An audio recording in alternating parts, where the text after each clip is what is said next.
Hello guys, in this tutorial you will learn how you can enable or turn on your connected inbox on Canary Mail in 2026. So let us guide you through it.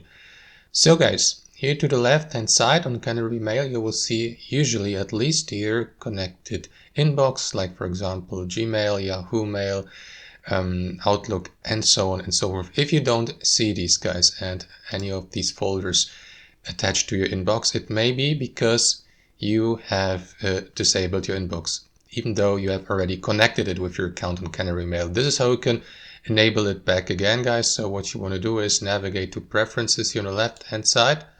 Here, expand the account section to the left, click into personal account and make sure that you enable your inbox here. As you can see, if I disable it, my inbox or shared inbox will disappear.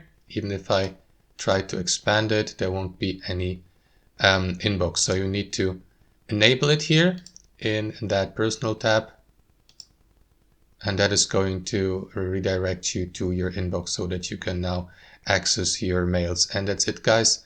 Thanks for watching, and I'll see you next time.